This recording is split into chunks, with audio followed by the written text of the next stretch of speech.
हिंदुस्तान की सियासत में जब भी चर्चा होती है तो पूर्व पीएम नेहरू का नाम गाए बगाए आ ही जाता है। एक बार फिर नेहरू को लेकर सियासत तेज हो गई है। देश में स्थानों, स्मारकों और भवनों के नाम पर वर्षों से चली आ रही सियासत खत्म होने का नाम नहीं लेती है। ऐसी ही सियासत एक बार फिर शुरू हो गई है। दरअसल केंद्र की मोदी सरकार ने दिल्ली स्थित नेहरू मेमोरियल का नाम बदल दिया है। अब नेहरू मेमोरियल को पीएम मेमोरियल के नाम से जाना जाएगा। जैसे ही नेहरू मेमोरियल का नाम बदला, कांग्रेस मोदी सरकार पर हमलावर हो गई। कांग्रेस अध्यक्ष मल्लिकार्जुन खड़गे ने ट्वीट किया और लिखा कि जिनका कोई इतिहास ही नहीं है वो दूसरों के इतिहास को मिटाने चले हैं। Nehru memorial museum and library का नाम बदलने के कुत्सित प्रयास से आधुनिक भारत के शिल्पकार व लोकतंत्र के निर्भीक प्रहरी पंडित जवाहरलाल नेहरू जी की शख्सियत को कम नहीं किया जा सकता। इससे केवल बीजेपी आरएसएस की ओछी मानसिकता और तानाशाही रवैये का परिचय मिलता है। मोदी सरकार की बौनी सोच हिंद के जवाहर का भारत के प्रति विशालकाय योगदान कम नहीं कर सकती। वहीं बीजेपी ने कांग्रेस पर पलटवार करते हुए कहा कि इतिहास मत समझाइए, देश का विभाजन, आपातकाल, सिख दंगे देश अभी भूला नहीं है। आज तो महापरिक्रमावादी खड़गे साहब कांग्रेस चला रहे हैं। मैं उनसे पूछना चाहता हूं, इतिहास मत समझाइए, कांग्रेस किसने शुरू की थी? देश जानता है। विभाजन किसके कारण हुआ? यही देश जानता है। और आपके विभाजन स्वीकार करने से 2 करोड़ भारत के नागरिकों का विस्थापन हुआ, ह्यूमन विस्थापन हुआ। 20 लाख से ज्यादा लोग मारे गए, हजारों बेटियों के साथ बलात्कार हुआ। आपातकाल भी अभी तक देश भूला नहीं है। जब पूरे देश को जेल बना दिया था,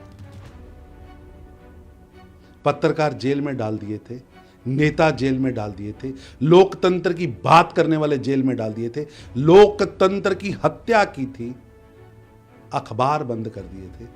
देश उस इतिहास को, कांग्रेस के उस काले इतिहास को भूला नहीं है। वहीं बीजेपी नेता सुधांशु त्रिवेदी ने कहा कि मैं जानबूझकर उनके ही प्रधानमंत्रियों का नाम ले रहा हूं। मैं समझ सकता हूं कि नरसिम्हा राव के प्रति उनमें कुछ कड़वाहट थी या नहीं, लेकिन मैं जानना चाहता हूं कि उन्हें इंदिरा गांधी, राजीव गांधी, लाल बहादुर शास्त्री और मनमोहन सिंह की उपलब्धियों से क्या दिक्कत है।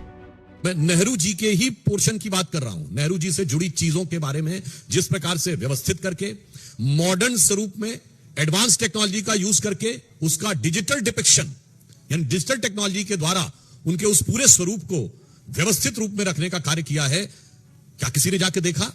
बगैर देखे ही बोलने लगते हैं। मैं ये भी याद दिलाना चाहता हूं, श्री नरेंद्र मोदी जी की सरकार जब आई थी 2014 में, तो नेहरू जी की 125वीं वर्ष था।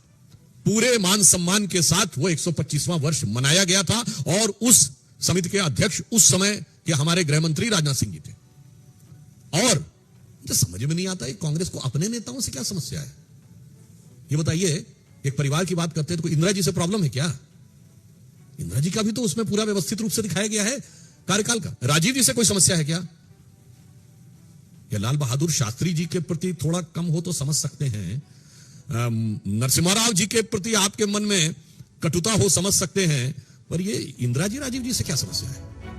दरअसल केंद्रीय संस्कृति मंत्रालय ने शुक्रवार को कहा कि NMML की एक विशेष बैठक में इसका नाम बदलने का फैसला लिया गया।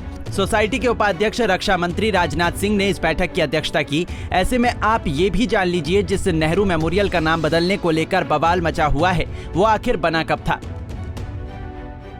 एडविन लुटियंस की इंपीरियल कैपिटल्स का हिस्सा रहा 3 मूर्ति भवन अंग्रेजी शासन में भारत के कमांडर इन चीफ का आधिकारिक आवास था।